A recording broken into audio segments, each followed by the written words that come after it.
Now, back in 1976, of course, they restarted the death penalty regime, and in Florida, they've taken advantage of that to do a significant number of executions, 84 to be exact. And there's one interesting fact about that might put into question how they adjudicate the death penalty and how they carry it out. Well, turns out that in the state of Florida, no white person has ever been executed for killing an African American.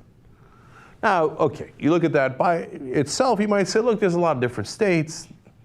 Could be just a coincidence that that's how Florida came out, and maybe in other states they're lean more in the direction of a lot of white people that killed black people, because there's plenty of that in the country, get executed. No, you don't really find that evidence anywhere.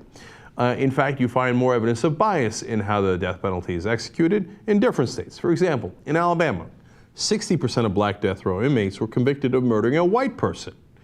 Well, okay, now this is where a lot of conservatives would say, yeah, but that probably happens so often and so overwhelmingly that that's why you have the number 60%. So why don't you give us proper context? Well, I'm glad you asked. So how often did it happen? 6% of murders in Alabama involved black defendants and white victims. But 60% of black death row inmates were convicted of murdering a white person. Those numbers seem a little disproportionate. Okay, so well, we got Florida and Alabama. How about Louisiana? The death sentence in Louisiana is 97% more likely in murder cases where the victim is white. So, now a lot of people know that black defendants wind up disproportionately higher chance of being on death row. Now we know that, and that's a problem with the death penalty, because we realize that perhaps certain groups have been targeted more. And in fact, a lot of the people who are on death row, who happen to be African American, later were found out to be innocent. In fact, that just happened last week. We did the story of a guy who was on death row for 30 years. He was black. He was the gardener for somebody who had been killed. And it turned out, well, not only was it two white brothers who had done it, and not the black gardener, but that the prosecutors hid evidence to that effect. And they kept him on death row for 30 years anyway. So you've got those stories. You've got the numbers, right? Now the other thing that you have is, if you kill a black guy, well, are you really going to get the death penalty? Well, it turns out it's a lot less likely.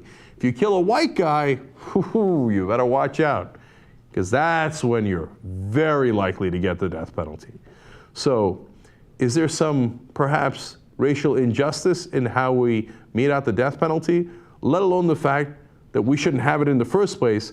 Because if we're letting out people from death row, because it turns out we were making mistake after mistake, and we've now let out dozens of people that were on death row, let alone that egregious fact which should end the death penalty in and of itself. If you're doing it on the basis of the skin of your color, or the color of your skin, I should say, that's another layer of injustice. When are we going to stop this ridiculous death penalty, which is clearly biased and given out all the time to the wrong people across the country?